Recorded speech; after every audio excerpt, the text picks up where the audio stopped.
our next recipe. And I would love to thank you guys for writing. And if my prompter can give me my questions, there you go, because I saw that we had a question, but the font was really... Okay. So there you go. Now, how about, oh, I'm still, look at me, I'm so bad. I'm like here licking the rest of what I had still rubbed from the spoon on this. I am going to get started with my Mango Tomatillo Guacamole. You know, I love guacamole, and most of us do, and it's sort of become such a mainstream thing. Everybody makes, at their parties, has a guacamole dip. It used to be, that used to be only on Cinco de Mayo and, you know, football and Super Bowl. Now it's always. But I've sort of gotten a bit bored of the regular. I mean, I love the regular, but why not give it a sort of amp it up, give it a little twist, and that little twist can be as easy as what I'm going to show you. And this is a little bit where I like to play with all of the influences of my cultures. You know, I grew up in the Caribbean. I'm from the Colombian coast, which eats a lot of fruit also. So I'm actually adding to my avocado. I've got my avocado right here for my guacamole. I'm going to be adding some fruit. I'm going to be adding tropical fruit, and I'm going to be adding some Mexican fruit. And I'll tell you in a second what that is. Okay, we've got, cut up my avocado. Let's, yep, there we go. Okay. Let me see if this one, I think I got a hard one right here. Okay. This is yummy, yummy, yummy, and again, so easy to use. Also, one of the things that I'd like to point out, that if you're going to be doing any of these recipes or any recipe using avocados for the holidays, buy your avocados ahead, at least 5 days, and do that process that I told you. That way you'll always have some good to go avocado. So there we go. Now I'll tell you another thing about avocado. I call it, it's a great chica beauty tip, and that counts for you guys if there's guys online as well. It is really good for your nails. It's really good for your hair. And instead of using expensive products with lots of chemicals for your hair, for your face masks, you can actually just do a little bit of avocado mash, put it on your face or put it on your hair to moisturize. If you want to moisturize from the inside out, eat lots of avocados, because that will do the trick. There you go. Now, I think we've got here, oh, remember I said I was going to add the fruit? So here's where we're adding some tomatillo. Tomatillo is from the gooseberry family. Do I have one to actually show you? I don't have a whole one. I would have shown you. But they sort of, it's a Mexican tomato. It comes with this little wrapper around. It used to be that you could not find them everywhere. Nowadays, almost everywhere. I mean, I see them in my local market all the time. Now, it is tarty. So what we're really playing, the play that we're doing on this guacamole is to have the creamy smoothiness of the avocado mixed with the tartiness of the tomatillo. And now comes my tropical twist, something that I used to eat so much at home in Colombia, because we had trees at home that grew with them, and it's the mango. And this is what's going to add some of the sweet, some of the texture, and the texture actually is going to give us that nice sort of, not, it's crunchy but not, and you want to pick a mango that is not fully ripened yet. You don't want it green either, but and the only reason why I'm saying that is because that way it'll look prettier. It won't, when you cut it up into cubes, it's not going to have all of that hair. Here comes the other twist on this guacamole. We are going to do mint, a little bit of mint, chopped up fresh, with cilantro. Generally, the guacamole only has cilantro. I'm doing this twist of adding the two flavors, and let me tell you, it complements really, really, really nicely. Now, of course, what would a guacamole be without a delicious picante? A little bit of serrano chile. You can use jalapenos. You can use whatever spice you like. I like the flavor of serrano. Remember, serrano, though, is spicier than the jalapeno, so you want to keep that into account. We're going to do a little bit of red onions. I almost used up all my lime into the other, but you know, We're gonna borrow from Peter to give, how is it that saying one? Borrow from Mary to give to Peter? Anyway, we're borrowing from our next recipe a little bit, but we're fine. We're fine. Oh, the magic. I just saw this tomatillo. Look at this beautiful, look at that. See, that's a tomatillo. It's really a Mexican green tomato from the gooseberry family, and that's what's inside. But do not fear, because all those recipes are right online. I think I've got all my ingredients. I'm missing a little bit of salt and a little bit of pepper. How you guys doing there? If you're just joining me, good afternoon, everyone. Let's see, we got Lauren from Chicago. Hola, Lauren. If you use part of an avocado, how do you recommend keeping the last fresh? Okay, well, that's very easy.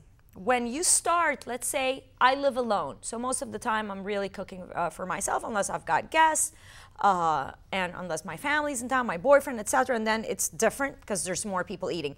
But what I do is in the morning is that I'll cut half, then I'll cut out my quart. I will leave the pit in it. I will leave the skin on the rest. I'm only going to take off the skin of what I'm going to use. Then I'm going to pour a ton of lime on it. I'm going to put it in some, seal it in some either aluminum paper or plastic wrap or an airtight container and put it in the fridge. Funny, I was telling them earlier that I generally travel with avocados. Normally, I'm on the road a lot, and in hotels, it's so hard to, it's like if you ask in a hotel breakfast menu, and when you call to ask for room service, can you bring me an avocado? It's like, we don't have avocados served at breakfast. Actually, the other day, I was surprised by one hotel who actually did. So hopefully, we'll be seeing more of that. And honestly, for me, it's the trick to keeping my weight down, because I eat less, because I get full quicker, and that full stays longer. So let's finish. See, I get so excited when I'm doing these things and there's people on board that my recipes take a lot longer to do just because I'm yapping away. So we did our lime, we did our S&P, salt and pepper. Here's our guacamole. And it's beautiful texturized. If you want your guacamole mashed, then obviously you can take the part of the avocado and mash it up. When I want to do it more as a dip, what I do is that I probably take half of the avocado and mash that up, and the other half I leave with the chunks, just so that there's textures and that it all doesn't disappear into a cream. But it all depends on how you like your guacamole. This is beautiful even on a tostada. You can pass it around as hors d'oeuvres, or you can put the bowl as more of a dip in the center. Beautiful now for the holidays to give it this twist. And everybody's, well, oh, that looks like guacamole. But once they try, they realize that it's slightly different. So they'll like it. Beautiful guacamole. Let's see, I have a pretty little bowl here for some guacamole. We're going to put that in there. And this is my Mango Tomatillo Guac. So there you go, guys. We're gonna put a little bit of, and just as decor, I'm gonna, again, not thought about it, but as I'm looking at it, why not? Why not? Just a little bit as decor. There you go, garnish. Voila! So then, let's continue. We're almost ready to move on to what I call great for Meatless Mondays. And welcome to Robin from Robin's Online World. What if my avocado has brown spots? Well, if your avocado has brown spots, generally what it is it just means it has either been exposed to cold temperatures or actually changed from drastic temperatures from one to the next, from heat to cold or vice versa.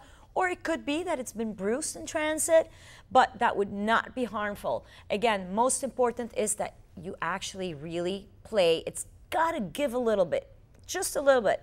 And you can just cut out the discolored part and the rest is, perfect. So I have seldom seen in my house or ever an avocado that has putrefied. In my house, I go through them. So again, if you want for all of these tips and all of these recipes, you will always be able to find them at chileanavocado.org. ChileanAvocados.org. So ChileanAvocados.org. And again, for those of you that are just joining me, welcome. Thanks for being with me this afternoon. It's all about getting avocado-licious today, gearing up for the holidays, and gearing up for eating what's in season. And that would be right now our beautiful Chilean Hass Avocados. And if you would like to ask me any questions, I'm all yours. Just go to the bottom of your screen where you see that you can actually send in your question. And so now I am getting ready to move right here into what is going to be my roasted farmers market veggie salad. It's really a warm dish. I always say that it's perfect for Meatless Mondays because we